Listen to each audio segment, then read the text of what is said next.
Hi friends, how are you? Today let's talk about a particularly interesting topic, a new affluence paradox. You've probably seen this kind of thing online. A Gen Z young person complaining, "I'm so broke and I'll never be able to afford a house in this lifetime."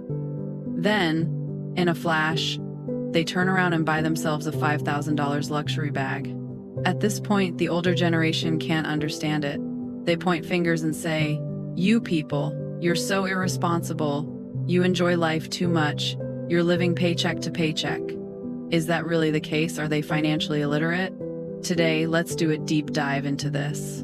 I'll start with the conclusion. This is not financial ignorance at all. This is precisely the most brilliant and rational survival strategy born out of despair. What exactly is going on here? Let's peel back the layers, one by one. The first layer, hell difficulty start, the economic reality of Gen Z. We first need to understand what kind of game Gen Z is facing. Let's assume life is a game. Grandparents played on easy mode, parents played on normal mode. But for Gen Z, the game starts directly on hell difficulty. This is not a joke. Let's look at the data. First, a debt start, where income and debt are intertwined. Other players start with 0 gold, but Gen Z starts with negative 100,000 gold. Their income is low. They are the lowest earning group, with a median full-time weekly wage of $797 for men and only $712 for women. Their debt is high. They carry high student loan debt, with an average monthly payment of $526, which is higher than any other generation. The result is that 84% of those with student debt say that because of this debt, they have postponed buying a home. Their 20s, which should be the golden period for saving gold, are instead spent paying off debt, desperately trying to climb back from negative to 0. Second, the inflation debuff, which weakens purchasing power. Just as they start playing, the system adds a continuous health drain debuff, which is inflation. You painstakingly save $100, put it in a piggy bank, and after a while you look at it and its purchasing power is only $90. 73% of Gen Z have already started cutting expenses due to rising prices. This teaches them a painful lesson. Delayed gratification is useless. Today's dollar is worth more than tomorrow's dollar. Third, the ultimate boss, unbeatable, which is the housing crisis. Okay, even if you play through debt and inflation and reach the buying a house level, you look up and this boss's health bar is infinite. The boss's health bar, in the United States, the median 20% down payment for a house is $69,340. Your weapons. Among Gen Z renters, 37% have $0 saved for a down payment and another 21% have less than $10,000 saved. Friends, do you understand? For a Gen Z individual earning a median wage and carrying median student loan debt, buying a house is no longer a matter of trying harder. It's a mathematically impossible task.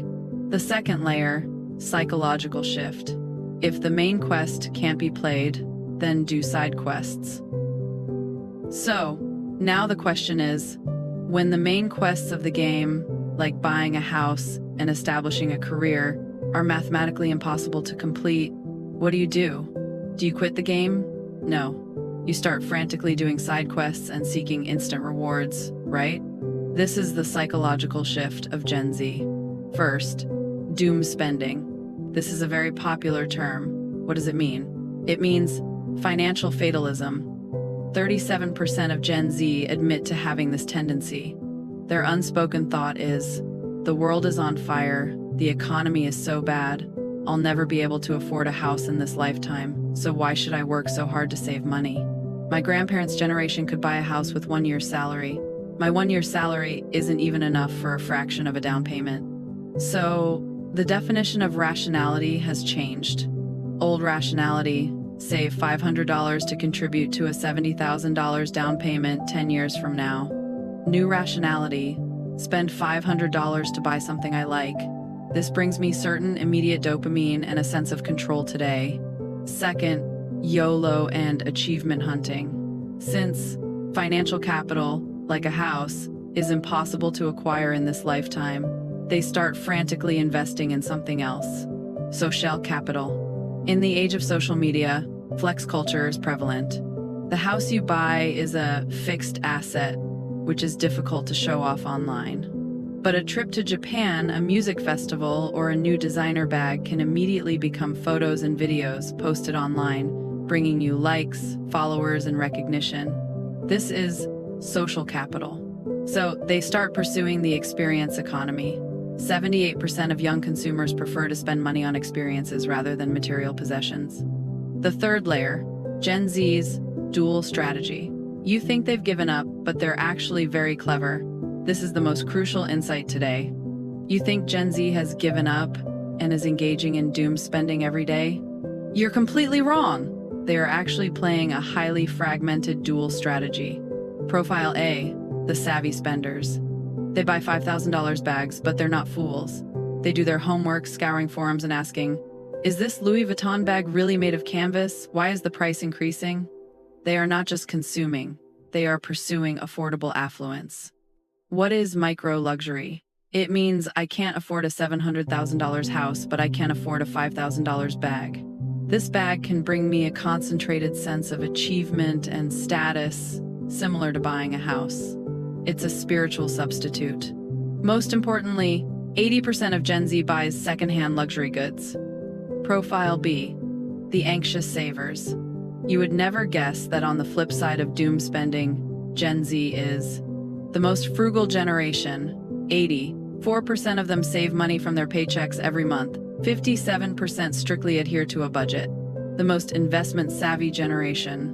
45% of Gen Z are already investing, and many started before they were 20. Final assessment. Unveiling the barbell strategy. Are you confused? How can these people be both doom spending and desperately saving money? Isn't that schizophrenic? Friends, this is not schizophrenia, this is the barbell strategy. Imagine a weightlifting barbell. One end of the barbell is extreme safety. This is Gen Z's B side. Strict budgeting, mandatory monthly savings, and small, regular investments.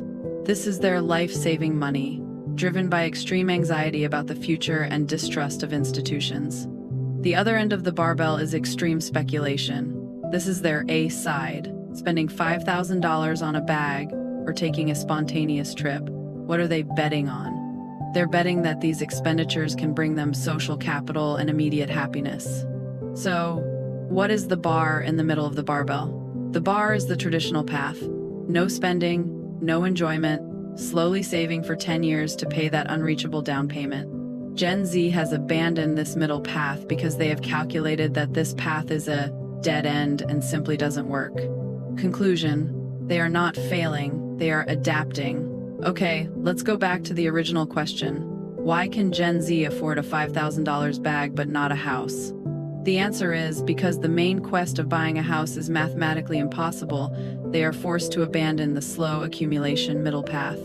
They have divided their resources into two halves. One half, their life-saving money, is used for extremely conservative saving and investing to cope with an uncertain future.